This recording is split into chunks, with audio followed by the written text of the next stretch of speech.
2월 2일 33일차 365 대화를 위한 성경 통독 시간입니다. 오늘 읽으실 말씀은 레위기 15장에서 17장입니다.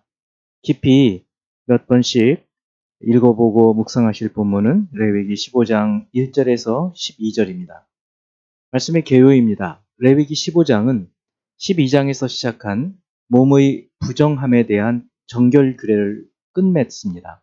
하나님께서 성적 정결에 관심이 크신 것은 생명의 창조와 관계가 있기 때문입니다. 남자의 유출병, 정상적인 성관계의 유출, 여성의 유출병 규례를 다룬 후에 결론적인 두 가지 요약으로 마치고 있습니다. 첫 번째 요약은 11에서 15장의 제사장들 임무에 대한 것이고 두 번째 요약은 15장의 유출병에 대한 요약입니다. 유출병이 있는 부정한 사람이 정결하게 되면 속죄죄와 번제를 드렸습니다. 16장은 대속죄일 욤키푸르라고 하죠. 제사 규례를 다루고 있습니다. 유대력 7월 10일에 대제사장은 흰 옷을 입고 먼저 자신과 가족의 죄를 위해 제단에 피를 뿌립니다. 대제사장도 연약한 인간이기 때문에 피를 가지고 정결함을 받을 필요가 있었습니다. 대제사장은 준비한 염소를 가지고 백성을 위한 속죄제를 드렸습니다. 이 염소는 속죄소, 시은소라고도 하죠. 그 위에 뿌려졌습니다. 이스라엘의 죄로 부정해진 지성소를 성결하게 하기 위함이었습니다. 이후에 회막과 제단에도 피를 뿌려서 성결하게 했습니다. 그 후 대제사장은 다른 염소 머리에 안수하며 멀리 죄를 아뢰며 모든 죄를 아뢰며 그 염소의 머리에 죄를 두어서 광야로 멀리 가게 해서 죄가 멀리 떠났음을 보여주며 죄가 떠난 것을 믿게 했습니다. 시은소, 속죄소와 성소에 뿌려지는 속죄의 피와 또 아사셀에게 보내는 속죄 염소는 모두 인류의 죄를 대신 지고 희생당하신 예수 그리스도의 모형입니다. 아사셀이라는 말의 원어는 낭떠러지라는 말도 있고 사탄이다라는 해석도 있지만 가장 합리적인 해석은 낭떠러지로 보고 있습니다. 대속죄일 규례를 다루는 16장은 제사를 위한 제물 규례와 정의의 제물 규례 사이에 놓여 있습니다. 16장이 그러므로 아주 중요하죠. 16장은 성소에 들어올 준비를 조심스럽게 하라는 말씀으로 시작하고 속죄일 예식을 위한 준비를 두 부분에서 다루고 있습니다. 첫째 부분은 아론이 그 예식을 위해 필요한 재료를 모아 자신을 위해 준비하고 그 후 아론이 자신과 그의 가족을 위해서 두 마리의 짐승 곧 속죄제의 수송아지와 번제의 숫양을 끌어옵니다. 속죄일 제사 예식은 세 가지로 진행이 되는데요. 첫 번째 성소의 속죄가 있습니다. 그리고 두 번째는 백성을 속죄하는 것이고 세 번째는 번제 희생과 제사 관계자들의 속죄, 그러니까 제사장들의 속죄이겠죠. 17장 1에서 9절은 광야 생활하는 중에 개별적으로 짐승을 잡지 못하게 하고 꼭 성막 제단에서 짐승을 잡아서 화목제로 드리면서 고기를 먹도록 했습니다. 그 이유는 애굽에 그리고 가나안 땅의 숫염소 우상 숭배와 깊이 관련이 있는 것으로 생각이 되고 또 어쩌면 애굽에서 피를 먹는 그런 관습들을 따라서 할까봐 하나님께서 이렇게 광야 생활에서 금지하신 것으로 생각이 됩니다. 10에서 14절은 무슨 피든지 먹지 말라는 규례이고 15, 16절은 죽은 도살한 짐승이 아니라 찢겨 죽었거나 저절로 죽었거나 하여튼 죽은 짐승은 먹지 말라는 금지 명령입니다. 피는 생명의 실체이며 동시에 속죄의 매개체가 됩니다. 레위기 17장 11절을 보면 생명이 피에 있으므로 피가 죄를 속한다. 히브리서를 보면 피 흘림이 없은즉 죄사함이 없다는 말씀이 있습니다. 이제 예수 그리스도를 닮아가고자 하는 우리의 목표를 향한 여행을 위해서 질문하고 대답을 해보겠습니다. 15장을 보면 15장 이전 규례는 몸 밖에서 몸 안으로 들어가는 어떤 더러운 것, 부정한 것에 대한 정결함에 대한 것이었다면 15장은 몸 안에서 몸 밖으로 나오는 부정한 것에 대한 정결 규례입니다. 이와 같은 규례가 이스라엘 공동체에 어떤 영향을 주었을까요? 당연히 이 정결 규례를 따라서 이스라엘 공동체가 청결하고 건강하고 또 거룩한 백성으로 살게 되었을 것입니다. 이것이 바로 이스라엘이 누리는 복중의 하나였습니다. 두 번째, 15장의 규례에 의하면 마가복음이나 이 복음서에 나오는 12해를 혈루증으로 앓고 있던 한 여인이 예수님의 몸에 그리고 그 옷깃에 손을 댄 것은 사실 이 레위기에 의하면 고의로 사람을 부정하게 만든 범죄 행위였습니다. 이렇게 고의적으로 이 행동을 한 여인에게 예수님은 어떻게 말씀하시죠? 그런 점에서 우리가 부정해진 우리는 어떻게 해야 할까요? 마가복음 5장 34절을 보면 예수께서 이르시되 따라 내 믿음이 너를 구원하였으니 평안히 가라. 내 병에서 놓여 건강할지어다.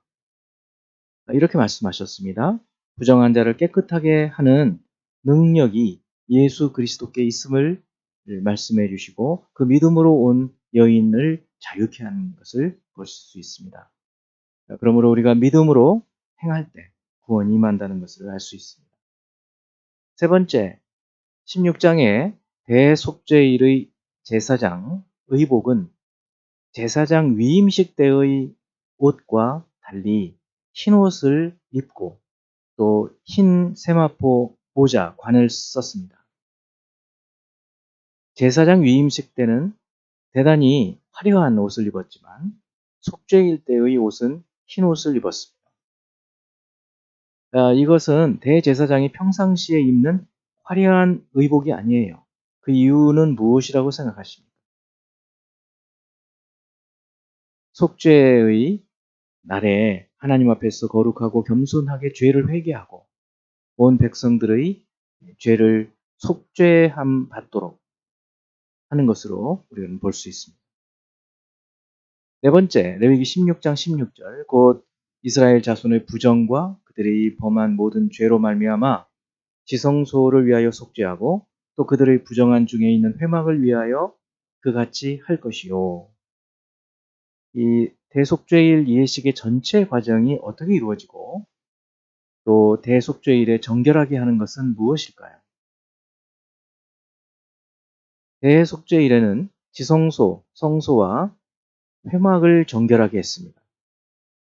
성소를 정결하게 하는 예식은 제사장이 자신과 동료 제사장들을 위해 바치는 수송아지 속죄제를 준비해 두고 성소 바깥에 있는 제단 위에 타는 불을 향로에 채우고 곱게 간 향을 두 손에 채워서 향로에 더하여 이것을 지성소에 가져와서 향연으로 속죄소를 향연이죠.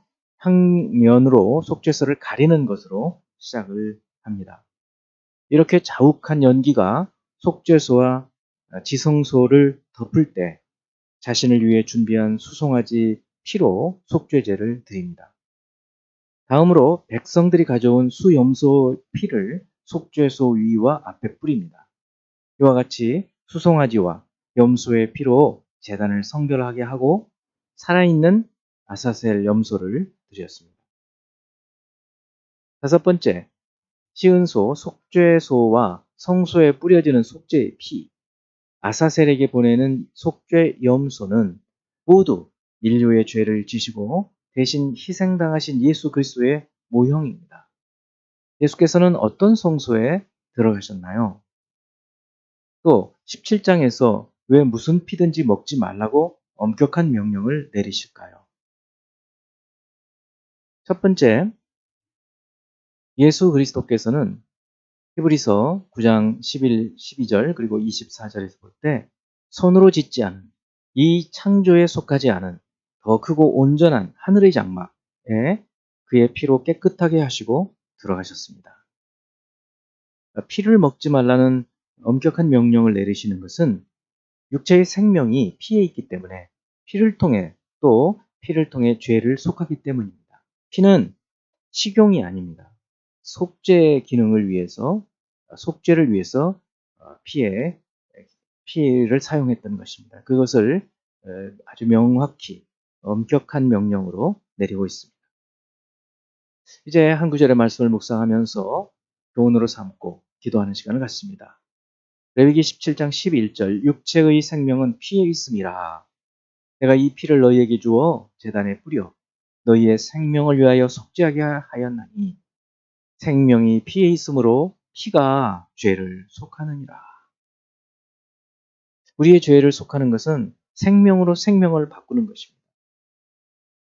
짐승의 피로 우리의 죄를 구약시대에는 사함받게 하셨다면 이제 예수 그리스도 우리의 대제사장 되시는 예수 그리스도께서 친히 피를 흘리심으로 우리의 죄를 속하신 것입니다. 그러므로 여러 죄, 많은 죄, 죄책감에서부터 예수 그리스도의 피를 믿고 의지함으로 죄로부터 자유하게 되고 하나님을 위해서 인생을 살게 되는 것입니다.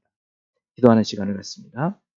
살아 역사하시는 하나님 아버지, 레위기의 말씀을 통해서 하나님께서 우리를 얼마나 사랑하시고 또 얼마나 우리가 거룩하게 하나님의 성품을 닮아서 살아가기를 원하시는지, 우리의 죄가 우리를 얼마나 무겁게 만들고 우리를 파괴하는지 알게 해주셔서 이제 그리스도 예수의 피의 공로를 의지하여 우리의 모든 죄로부터 죄책감으로 무거운 것에서 자유롭게 하시고 참으로 주님 안에서 기쁘고 즐겁게 복되게 살게 하시는 것을 감사드립니다. 오늘도 주의 은혜 가운데 살기를 원합니다. 예수 그리스도 이름으로 기도합니다. 아멘.